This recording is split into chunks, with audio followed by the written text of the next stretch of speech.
Hello, welcome to sentence pattern number 2. I'm going to spend a few minutes to go over the next sentence pattern that I want you to practice using. So this is kind of similar to the one that we went over last time, sentence pattern 1. We're still dealing with compound sentences, but this time we are going to build those using an elliptical construction. All right. So let's take a look at this compound sentence. And this will be similar to the one that we reviewed last time.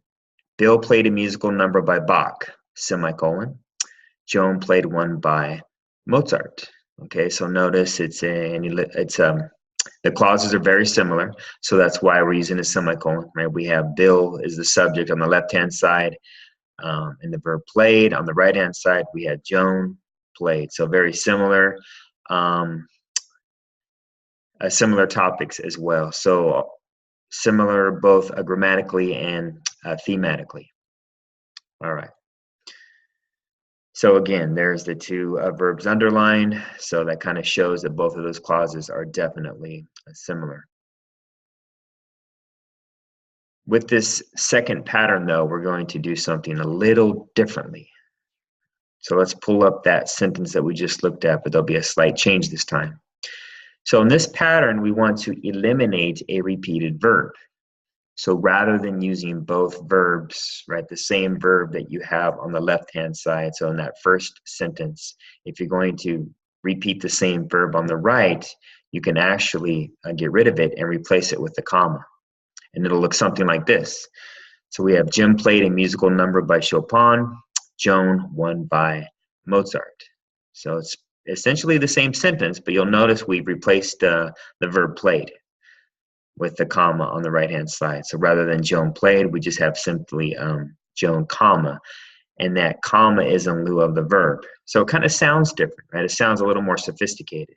Jim played a musical number by Chopin. Joan won by Mozart. So you have that slight pause, and the slight pause sort of sends a verbal cue that's the verb from the left-hand side of the compound sentence played is sort of implied on the right-hand side.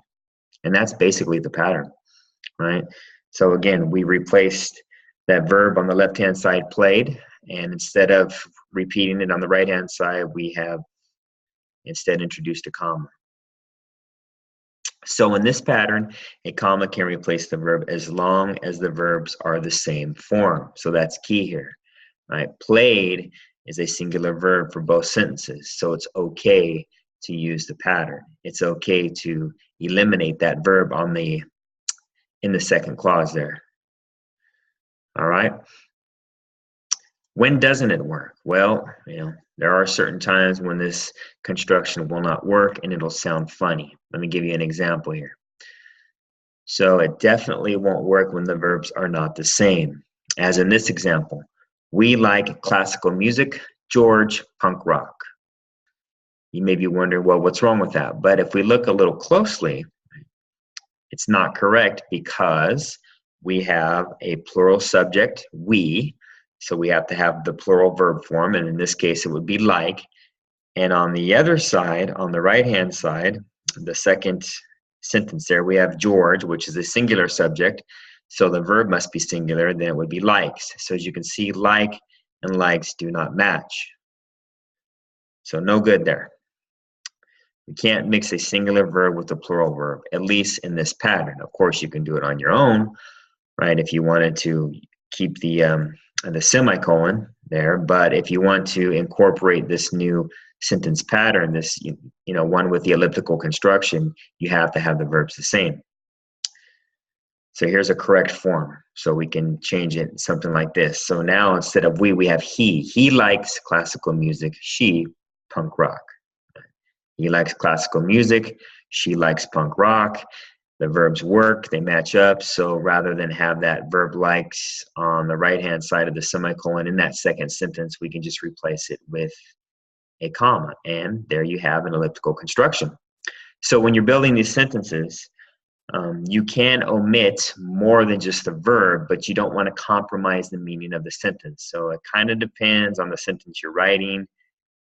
So it's kind of on a you'll have to treat it on a case-by-case situation there.